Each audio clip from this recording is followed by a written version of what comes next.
Hey there, I'm Hannah Cruz at the Church Musician's Assistant. In this tutorial, I'm going to show you how to create your own virtual choir project completely for free on your Windows computer. I am by no means an expert in audio or video editing, but I have found a way to do this simply. So if I can do it, I know for certain that all of you guys can do it as well. This tutorial will be broken up into several different videos, so at the end of this video, don't forget to go check out the next part. And just a quick heads up, I do apologize for the audio quality of my recording in this tutorial. I forgot to wear headphones, and so there's some feedback from the laptop speakers. But hopefully that won't bother you too much and you can still find this useful. Okay, so with that being said, let's go ahead and get into the first part of creating your virtual choir project for free on a Windows computer. First of all, you need to make sure you've got all the files from your choir members. And you can have them send those to you however you like, but I really like WeTransfer.com. It is a free file sharing site. So you can tell your choir members to record themselves on their phones and then add their files right here, and it allows large files, which is really nice. It doesn't take too long, and then they can email it to you, or they could get a link and send you the link so that you can download the video from that link. Either way, it works really well. So once you've got all your files downloaded, make sure that you organize them really well on your computer. That's just going to help you figure out where things are, especially if you have a lot of singers and maybe they mess up the first take and they want to send you a new a new recording, that you'll be able to keep up with all that. So let me speaking of that, let me find where I put this. All right, so here I have a folder for this project, TCMA Anthem, with the date, which I started on October 12th. And then here I have two groups of vocal videos. That's just to help me keep things separated, but you can see I've got the videos right here, and I labeled them with the name of the singer, what part they sang, the date, and the date. And you can put even more information if that's helpful to you. And then I've got the audio files, which I ripped from the video files. And let me show you how to do that real quick. So that's the next step. Once you have your video files, you're going to go to onlineaudioconverter.com. This one I've just used, and it's free, and I know that it works. So you would open a file such as, hold on, let me get there. So, for example, you would open this video file, and it will take a minute to upload. It's working on it. And then you will convert it to WAV. I prefer WAV rather than MP3 because the quality seems to be a little bit better. Then once it has fully uploaded here, you'll press convert, it will convert, and then you'll click the little download button on the next page it takes you to. And boom, you've got your WAV audio ripped from the video. So I'm going to cancel that because I've already done it. Okay, next you're going to download, if you don't have it already, Audacity. And Audacity is another free audio program. You just type in Audacity download. It'll probably take you there. Oh yeah. So for Windows, you'd go here and download that. Cool. But I've already got it downloaded, so I'm going to pull it up. There we go.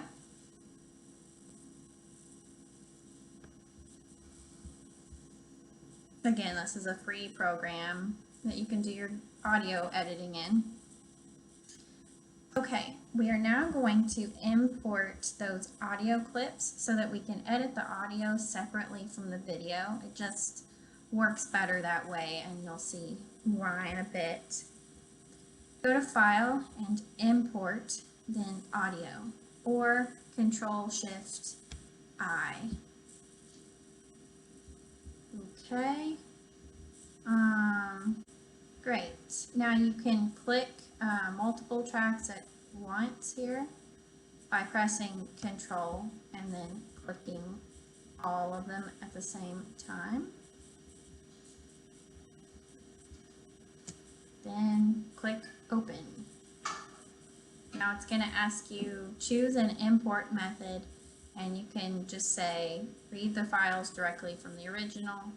That's better. Or you could make a copy of the file before editing. Either way, it's fine. It's going to ask you for every single one. Yep.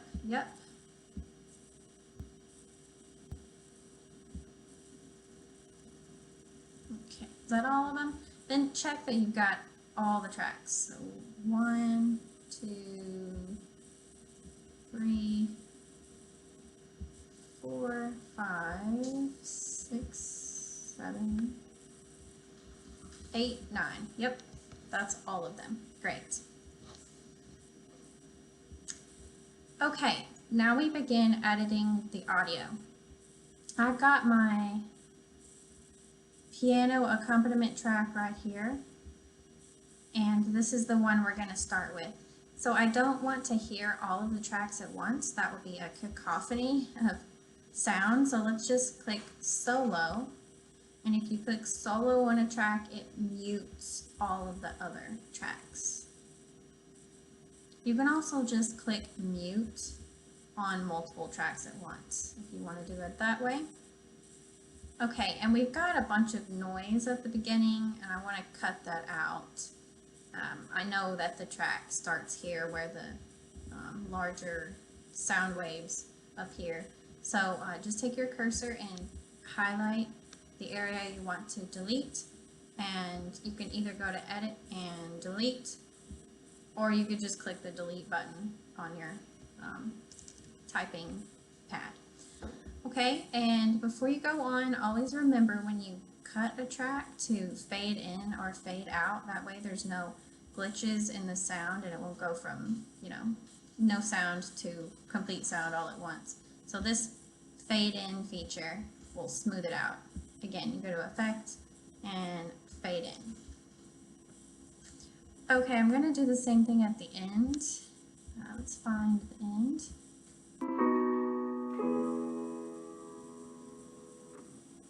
Okay, so I'll cut it about right here. Get rid of that.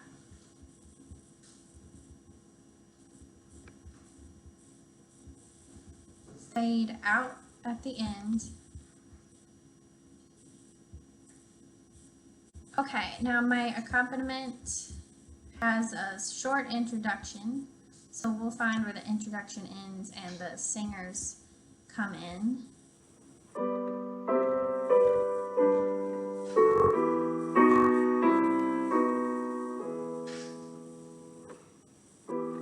Right there. Okay, so I'm going to zoom in. You go over here to the zoom symbol and make this a little bit larger. Making the waveform larger helps you be more precise, basically. So, again, let's find that spot.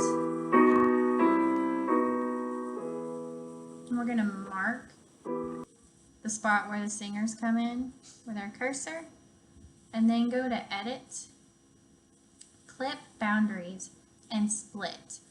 Or just remember Control-I. All that does is it just splits the track into 2 shorter tracks. And when you line up the vocalist parts with this exact spot, it'll help because Audacity will show you when it's lined up with that cut. We're gonna unmute the rest of these, and let's just start with this one right here. Okay, now I did name each track after a different person, just those are made up people, and I actually sang all of the parts multiple times, so these are all me singing and me playing, but for the sake of keeping track of the parts a little bit better, I gave them individual names. So this one is called Hannah Alto. Okay, so find where the singer enters. Great God. It's pretty obvious because of where the waveform comes. So, okay, we're gonna grab, or we're gonna put our cursor about here where the breath starts. That'll give you plenty of silence before the actual word begins.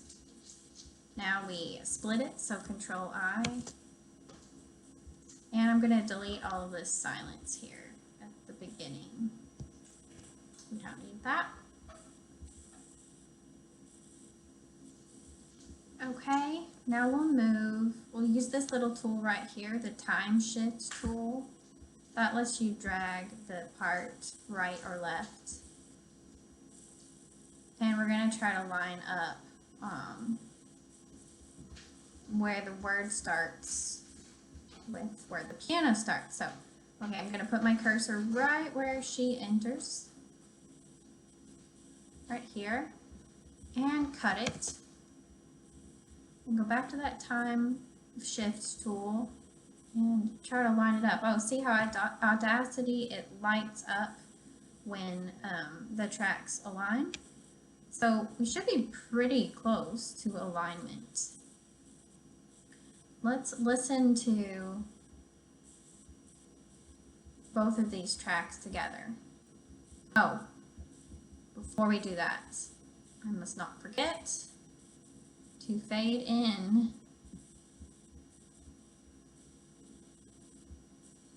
there we go.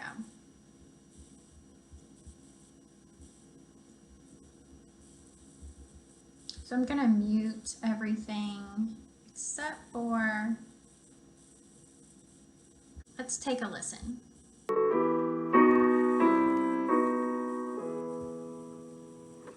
Great God, we sing that mighty hand. Great, so that lines up pretty well. I would go ahead and move on to the other tracks. Finish those, and then you can go back and tweak each one just to make sure that it's super well aligned, but don't fuss about it too much here in the beginning. Just kind of get on with it for all of the tracks, and you can come back and tweak each one.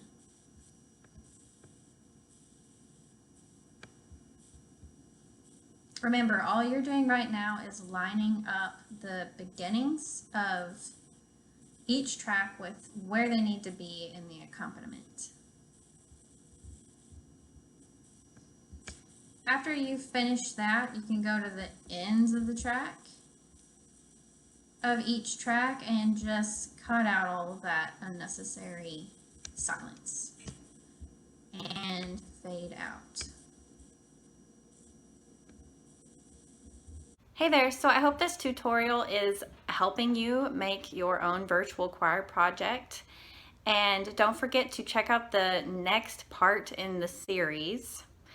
If you are enjoying this, do subscribe to our channel, The Church Musician's Assistant, by clicking the subscribe button below. And if you click the little bell symbol as well, you'll be notified when we release new videos. Thank you for watching, and I hope to see you in the next segment. Bye.